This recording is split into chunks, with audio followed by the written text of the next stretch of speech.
إن الحمد لله صلى وسلم على نبينا مصطفى محمد صلى الله عليه وسلم وعلى آله وصحبه أجمعين أما بعد أعوذ بالله من الشيطان الرجيم بسم الله الرحمن الرحيم സൂറ അൽ ഫുർഖാൻ 70-71 രണ്ട് വചനങ്ങളുടെ വ്യാഖ്യാനം നോക്കൂ നിങ്ങൾ.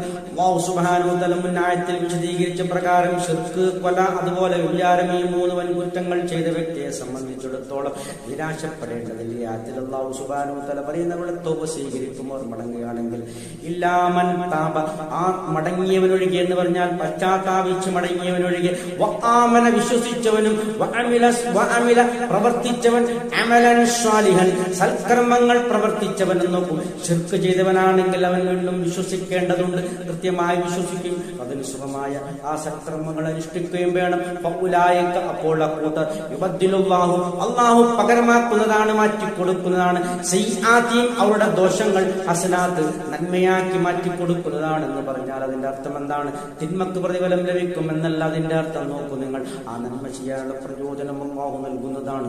ആ മാത്രമല്ല ആ നന്മക്ക് നല്ല നല്ല പ്രതിഫലം അവ നൽകുകയും ചെയ്യും. അവരുടെ തിന്മകളൊക്കെയും അല്ലാഹു സുബ്ഹാനഹു വ തആല പരിപൂർണമായി മായ്ച്ചു കളയുകയും ചെയ്യും. അതാണ് ആ പറഞ്ഞതിന്റെ ഉദ്ദേശം. അല്ലാഹു ആകുന്നു ഗഫൂറുർ റഹീം, അങ്ങേയറ്റം പൊറുക്കുന്നവനും കരുണാനിധിയുമാകുന്നു എന്നാണ് അല്ലാഹു സുബ്ഹാനഹു വ തആല പറയുന്നത്. തൗബ എന്ന് പറഞ്ഞാൽ യഹീകമായ ദുനിയാവിൽ വെച്ചുകൊണ്ട് മാത്രമാണ്. ആഖിറത്തിൽ പരലോകത്ത് തൗബയില്ല, ഒരു മടക്കമില്ല. അതുകൊണ്ട് ഇവിടെ നിന്ന് തന്നെ അത് ഉപയോഗപ്പെടുത്തണം. അങ്ങനെയുള്ള നല്ലൊരു സതുപദേശം അല്ലാഹുവിന്റെ കാരുണ്യമാണ് അവന്റെ അടിയാന്മാരോട് അവൻ പ്രകടിപ്പിക്കുന്നത്. അതാണ് നമുക്ക് ഈ ആയത്തിൽ കൂടി ദർശിക്കാൻ കഴിയുന്നത്.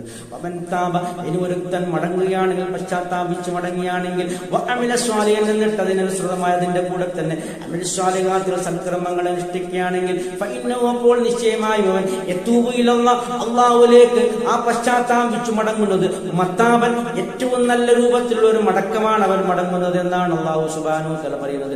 ഏറ്റവും നല്ലതായ ഒരു മടക്കമാണ് അല്ലാഹുവിലേക്ക് മടങ്ങുന്നത്. ആ രൂപത്തിൽ തൗബ ചെയ്ത് സകല തെറ്റുകുറ്റങ്ങളും തൗബ ചെയ്ത് അല്ലാഹുവിലേക്ക് മടങ്ങാൻ അല്ലാഹു തൗഫീഖ് ചെയ്യുമാറാകട്ടെ.